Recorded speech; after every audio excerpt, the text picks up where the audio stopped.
In 25 BC, Augusta Emerita was founded by Caesar Augustus in a privileged location as a retreat for retired Roman soldiers. Think of it as the original vacation village. They built this bridge, which covers 1 kilometer distance between both the riverbanks, and Roman engineers found this location ideal, since the substratum underground offered the perfect hard and solid foundation.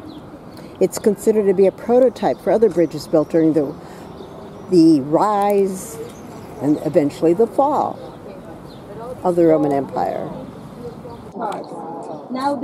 This is part of the original section of the Roman bridge, or the Roman walkway. They had to come this way to go into town. I think that's what she said. These are still the original stones from 25 BC. Good location, right in the center of the Roman city. And here are our storks nesting right on top of the town hall.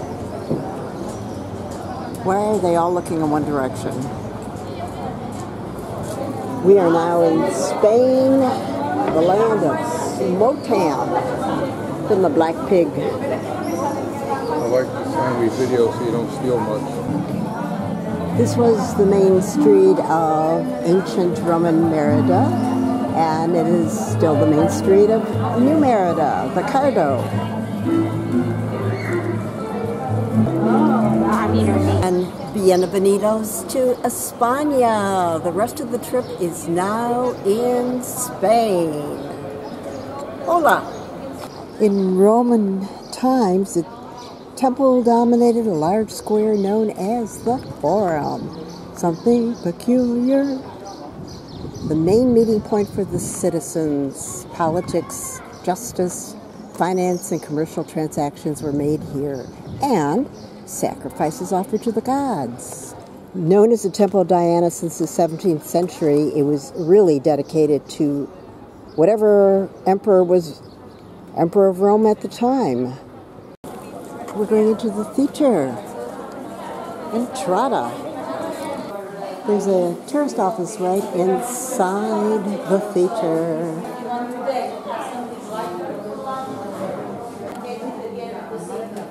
These are the prices. This is a very nice mock-up of how it used to look. Of course, that's probably the Colosseum. Let's feed somebody right to the lions and the theater. They would just pop out from the ground. My sister and I were just talking that we always think of the movie A Funny Thing Happened on the Way to the Forum. Quite impressive, unless you were one of the people who was going to have to fight the wild animal.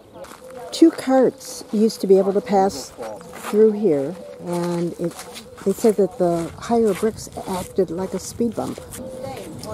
The Colosseum, or amphitheater, was inaugurated in 16 BC and held 16,000 people.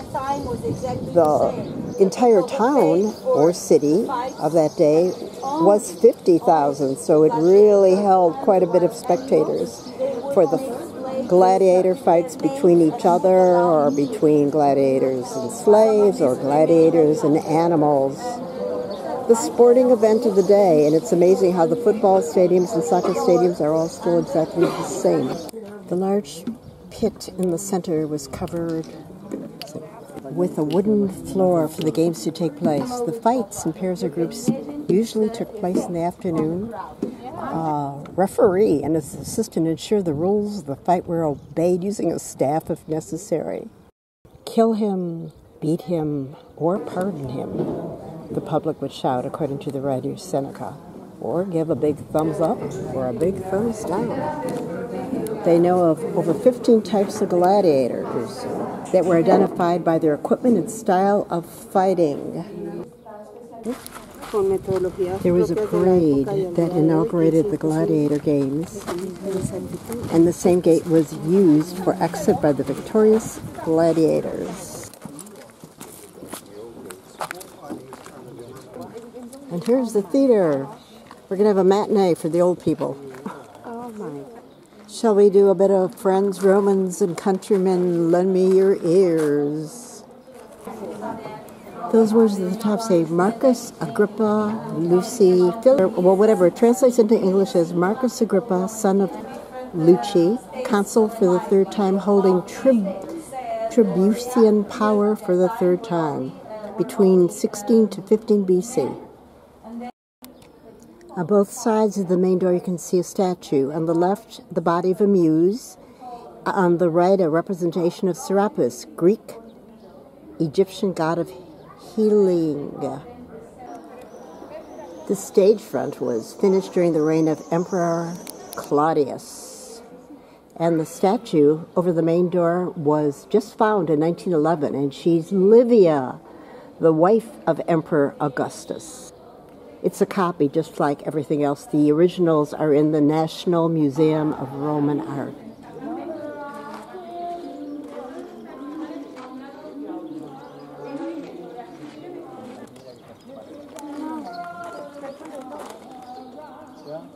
It fascinates me that they had numbered seating, just like we still do today, on every single seat, so you knew exactly where you were going to sit. They have a stunning archaeological museum right here on site. From the first century. No head, but there's his body. This is where you find all the real statues. For example, look at that column. I mean, you're talking about what? 1, 2, 3 stories high.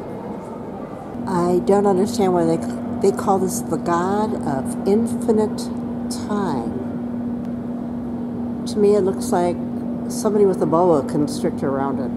The mosaic up there is from a 4th century villa. This is what a Roman house would have looked like inside. Look at those gorgeous, gorgeous mosaics.